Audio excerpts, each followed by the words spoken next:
welcome back to my channel. My name is Anna and I'm currently working on a contemporary romance novel. If you saw my last video, you'll know that I just finished the read-through and note-taking process for editing draft 2 of my novel, which I have decided to start calling draft 1.5 just because I think that I thought I made some really big changes going through between draft 1 and 2, and just in the end they were not as big as I thought they were, and it still left quite a bit of pieces that needed to be moved around, or pieces that were completely irrelevant or messed up because of what I did in that editing process. So I'm referring now to it as draft 1.5, and this future draft will be the true draft 2.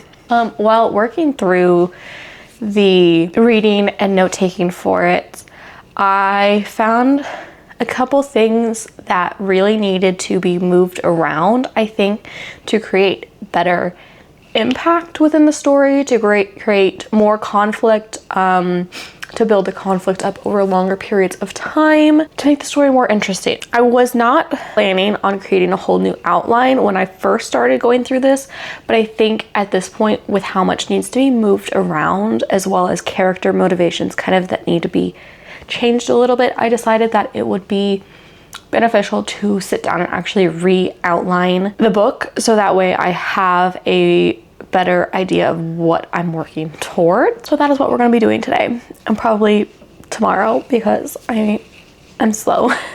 So my plan is to do a grid outline a la J.K. Rowling, granted on the computer, not on a piece of paper, because that is insane to me. I do want to preface this by saying I do not like J.K. Rowling. I do not agree with her beliefs. Hard stop. The only reason I am bringing her up at all is because that is where this idea comes from, and I'm sure there are other people who have used this method, but that is who introduced me to it, and well, I think she's a not great person. Politically correct version of that sentence. I do find this idea of the grid outline very fascinating, and I think it would work very well for my brain. So that is what we're going to be doing today. I also have a whole edit document. It's 8 pages for everything that I want to get changed for every chapter. And I think that I want to add kind of a column to the side with some of those notes that aren't necessarily being already added throughout it. So that way I can see those and kind of have the two editing processes be merged a little bit. And the other thing I want to add is a column with, I think, the romancing the beat sheet, because that is what I mainly used to outline this the first time. And I think it would be helpful because I think that I kind of got a little bit lost through the writing process for this. This is the first novel that I wrote, so there's definitely some issues just throughout it that I think come from it being the first novel that I wrote. Overlaying some more structure will help me kind of just keep a little bit more organized. Yeah, let's get going. So what I have open here is my edit sheet, as well as then the spreadsheet for the outline and draft 2 of the book. We have Romancing the Beat and draft 1.5, draft 2 of the book, which is where I marked up a majority of it, as well as marked where the new, where the chapters would be. I don't know if that's focused or not, who knows? Because that is on the grid outline. There is a section for chapter, the date or time that they happened, the main kind of plot line throughout the chapter, and then any subplot things that are happening. J.K. Rowling, for the page that she shared, she has several things that she has decided are kind of the most important subplots that are happening, that are being tied and woven throughout the story. And so that's what I've picked, or kind of Mallory and Caleb romance, obviously romantic comedy or contemporary romance. The romance is kind of both the plot, but also just the main plot. So mostly I'm gonna put what's happening, their actual interactions that are happening, as well as noting in this chapter how each of them is supposed to be feeling about the other one. Relationship with her mom, her friendships, and then what is happening in her store and website building for her store. And then the thing that I wanted to add was insert column to the right for edit notes. This one will be a bigger column. This will get done later. I think the first step is going to be looking through 2 and writing down the main plot bits from each chapter, especially because I don't actually have chapters here. I have kind of, some of them are beats and some of them are just kind of like a description of what happens in that scene. And so going through this draft, I have actually chosen where those chapter breaks are going to happen. So I need to put just the description of what is going to happen in each chapter in the plot section. That's what I'm starting with.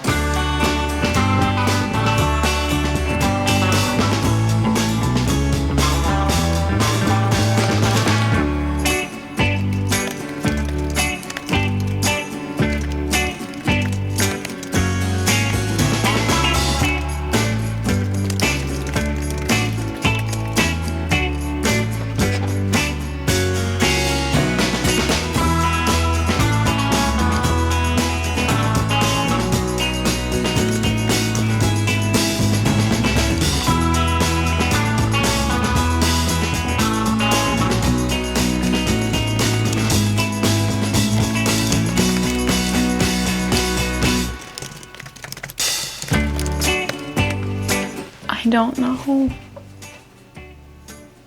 how much to put in the plot section. I'm trying to put it as just like straight up like this is what happened, and then have, I guess, more emotional stuff in the subplot areas. I don't know. I don't know how helpful this will actually be in the end.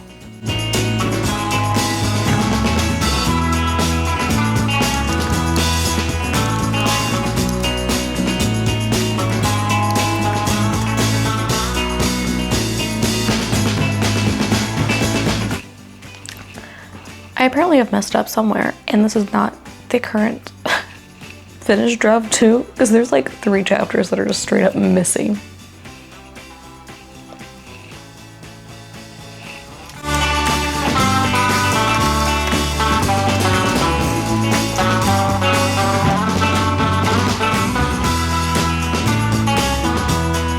So I have finished going through and just putting the main plot points onto this thing. I have this one random hole where I feel like the chapter I set it as doesn't really make sense, and also I feel like I'm missing something, which is just how.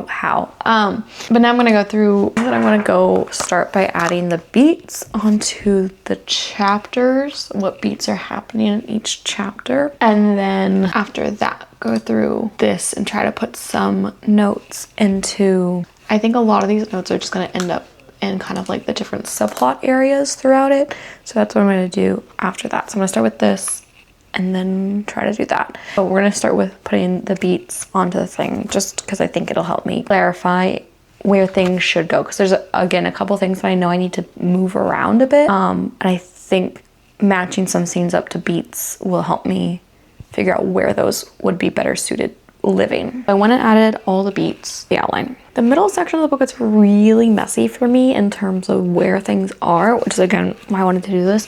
Also, I think that I'm gonna reread this. It's like 100 pages maybe. It's not even 100 pages. I'm gonna reread this so I can fully understand the different beats, because there's already going through this, I think there's a couple interactions that I want to flip-flop that I was not already thinking about. And then I think there's a couple beats like in here that kind of don't necessarily exist, or they're not prominent enough because I was kind of wishy-washy about them. But yeah, so I think that this was actually really helpful to show me where things needed to get moved around to, I think, create a better emotional impact between the love interests, because I think right now the middle section is very episodic, and I think the progression of the relationship isn't clear. It's kind of this happened, then they did this, and then they did this, and then they did this, and oh my gosh, now they like each other. Which is obviously not the ideal way to write a romance. So I think that right now what I have is going to be better.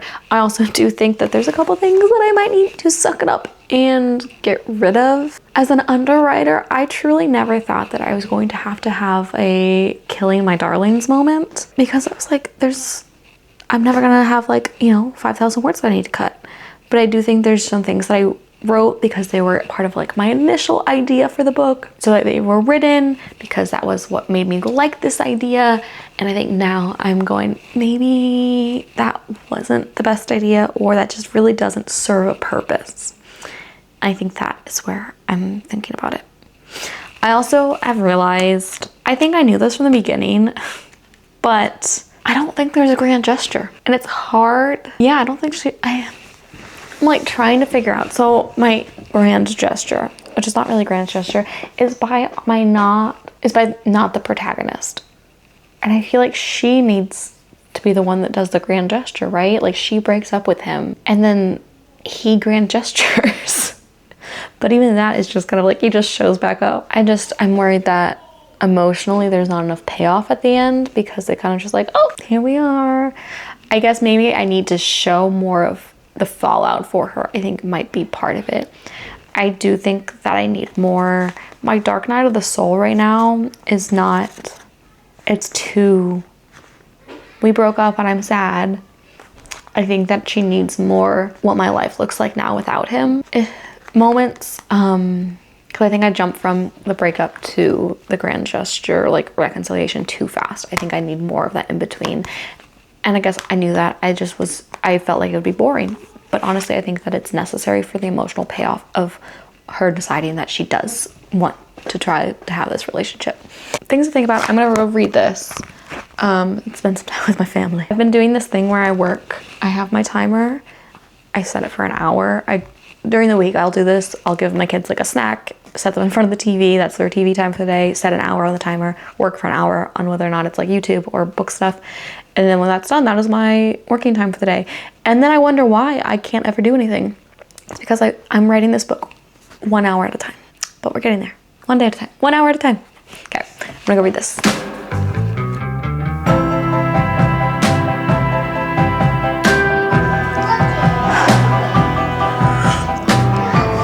So, I finished reading Romancing the Beat. Like I said, very, very short read. I definitely recommend it if you have read other craft books and have been a little bit confused how a romantic plot is supposed to fit into those plot beats, because quite honestly they're not. Which brings me to my next kind of thought about everything. So one, I'm gonna move stuff around. So Gwen Hayes breaks her outlines up into 4 acts, or 4, sections versus 3 acts. So in the second act, there's the inkling, which is supposed to be the character's kind of first moment of, oh, maybe this person isn't who I thought they were. And then it goes into deepening desire, which is more of everything building off of that, when they've had that moment of going, okay, maybe this person isn't who I thought, and then building their relationship off of that. I think that the scene that should have been the inkling, so the first moment, I put almost as the last one in their relationship building. And I think that is part of why it feels so off for me, because it feels almost like they start to build their relationship from nothing and then they keep backtracking, but not in a way that's they're backtracking for a reason. It just feels like everything's jumbled and not in order. So that's gonna move. The other thing is Romancing the Beats, like I said, is really for romantic arcs, romantic plots. She writes this for, if you're writing a romance novella, you could just follow these beats and that's your story. But because this is a contemporary romance with an external plot going on, it does not cover that in the book. So unfortunately, I do feel like I'm about to go back to Save the Cat. I honestly kind of feel like I've lost my external plot in the book. And I think that is part of why one, it's underwritten, and two, why her relationships with her friends keep getting so weird, is because I started writing the external plot, viewing the romance as like a subplot, and then flip-flopped it at some point while I was writing it. So it's kind of all over the place, which also circles back to why I intend to essentially rewrite the book for this draft, because I do think it's a little bit more of a mess than I wanted to admit to myself that it was reading it the first time. I'm not gonna reread all of Save the Cat right now, but I am gonna just flip through it a little bit to re-familiarize myself, I think, a little bit with what needs to be included in my external plot. I outlined, I was kicked off of my seat. I did the re-outlining, I was working on the grid outline. I made it based off of what has already been written, but now I'm wondering if I should recreate it from scratch, from memory, and fitting it into the beats, versus so then I can just put it in the order that makes sense without having to move things around, without having to be tied to what has already been created. And I don't want to do it. I'm scared. But I think that this will make for a better book.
I feel like I've completely forgotten how to do anything. I feel like I've completely forgotten how to outline and plot, and I don't know what my book is about anymore. I am struggling, and I'm trying to convince myself that this is pointless and that it's not actually going to help me because I don't want to do it anymore. That's bad. That's bad. I want to do it. This will help me. Honestly, I feel like I do think that I thought that this would be more beneficial for me than it is. In reality, I think that this is getting too convoluted for my brain. And I think I would rather just have a list of all of my scenes written out. Which luckily, like, I can just change that relatively easily from this to like a document. But I just feel like this is getting too convoluted to be useful to me. Like, I don't think that it's gonna help me as much as I want it to. And I think that's okay for me to admit that it's not what I need it to be. That I should switch it before I commit more time to doing it this specific way. I think I'm gonna transfer this all to just a like Word document and work on it that way. I don't even remember how I outlined this the first time. I think I outlined it in Scrivener, like on note cards. I don't know what I'm doing. Okay. I'm just gonna move everything. I'm gonna suck it up and move everything. Suck it up for like the 4th time.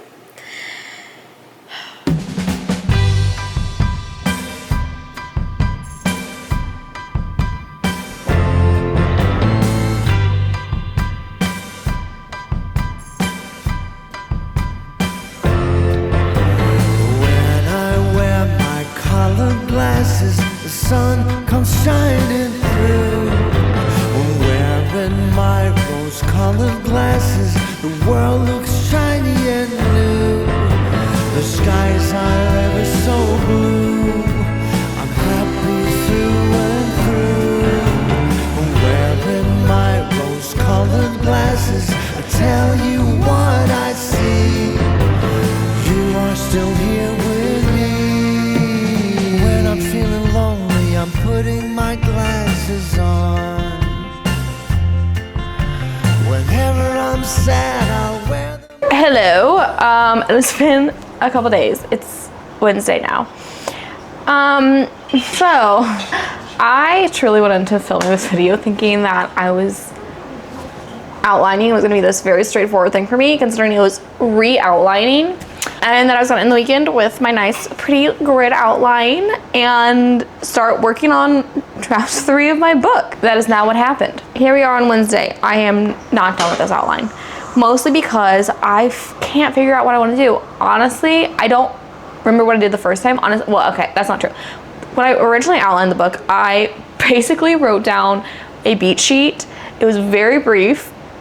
And then as I was doing it, I was using Story Genius and her method of outlining scenes. So I have that all in my Scrivener document, but honestly, I don't love it, that method. I think it was kind of helpful, but I did it as I was going, and I just don't want to do it again. I find the Story Genius method interesting, and I think it's a really good read when you're starting to write, because I think it has a lot of good ideas for coming up with the backstories of characters and everything. I do think that the actual method is in ways convoluted for my mind, at least, and as well as I don't think it necessarily fits writing a romance story super well. I think that most craft books honestly kind of don't fit writing a romance story. It gets really weird, I think, sometimes when your kind of antagonist is also your love interest. A lot of craft books will talk about romance as like subplot, B-plot, whatever. So I'm not trying to reuse Story Genius. So what I have been doing is going through The Anatomy of a Story, John Truby. I gave up on reading most of it. I will probably read it before I like work on a future book. But so I'm doing through the plot, the scene weave, and then scene construction chapters, which is like the last 3 chapters of the book. So that is what I'm going through now, and I find this to be, one, actually incredibly difficult, which is why I've been putting off doing it, and 2, somehow makes the most sense for my brain, and as well has left it open enough that I think that it works really well for a romance story. I do find problems with the fact that he used Casablanca as his example of a romance. I get that it's a romantic story. Casablanca is not a romance. They don't end up together. So it is categorically not a romance. So I find it very frustrating that that is the example that he used. But he does use Pride and Prejudice in a later chapter, which is still not honestly like the greatest example. But I also understand that it is a screenplay book and not actually a novel writing book. But I find that this process has been really helpful. So I literally hand wrote it, which I also find frustratingly has been a lot better for my brain than typing. It really pisses me off because this makes it a little bit hard. I find the process of creating so much easier on paper, but the process of now using this to like do something is a little bit hard, and honestly that's on me for my handwriting being like garbage. So I went through his whole like 22-step process for coming up with the plot.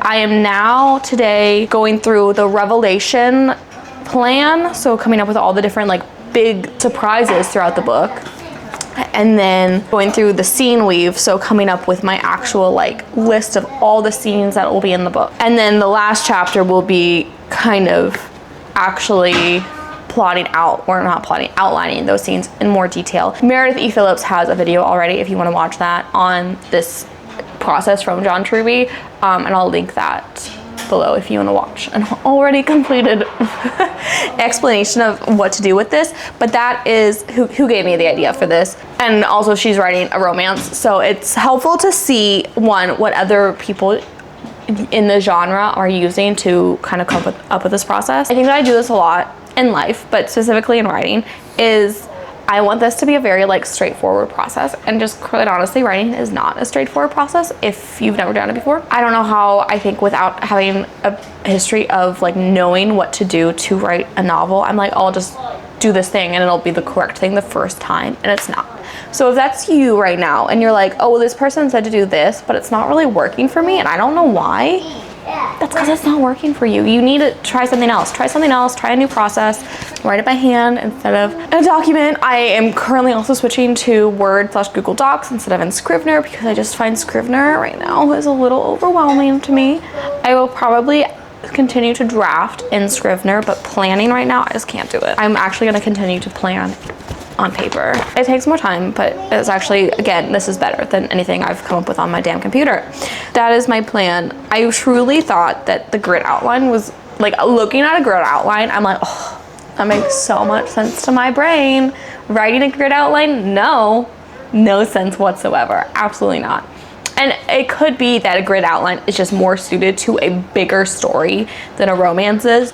I don't want to say it's simple because that's like I love contemporary romance and I don't want to downplay what goes into writing one or their importance within literature. They are more simplistic. They don't have a ton of subplots going on. They don't, I mean, you can, like, obviously there are romances out there that are more complex, that have like bigger subplots, but a lot of them aren't, and that is totally fine because that is not their job. Their job is to be a romance. But I just think that the grid outline ended up being too, like, it was unnecessary for me to track things that way, for this story at least. In conclusion, this video did not end in the kind of satisfying way that I thought it was going to end, with showing you my completed grid outline.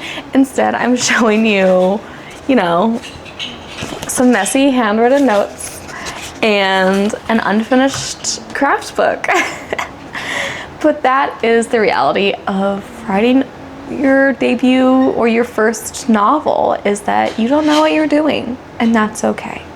I don't know what I'm doing, and I'm coming to terms with that. I think that this is gonna make me a much better writer, taking the time to actually sit down and do this and figure it out. Huge thing. Ooh. It's very, oh, unfortunately this does not end in a nice little bow, but here's my outline. I'm gonna start drafting. This ends in a question mark. Hopefully in the next video will have me completing this process. It will not necessarily be as satisfying to look at. It'll be a bit of a mess, but it will be mine, and it will hopefully work to create a beautiful story that hopefully one day you can hold in your hands and binge read in a day. That's my goal. That is all I have for now. I will talk to you very soon. Thank you so much for watching. If you enjoyed listening to the insanity that is my brain, I would love if you could like this video and subscribe for more. I will see you soon. Bye.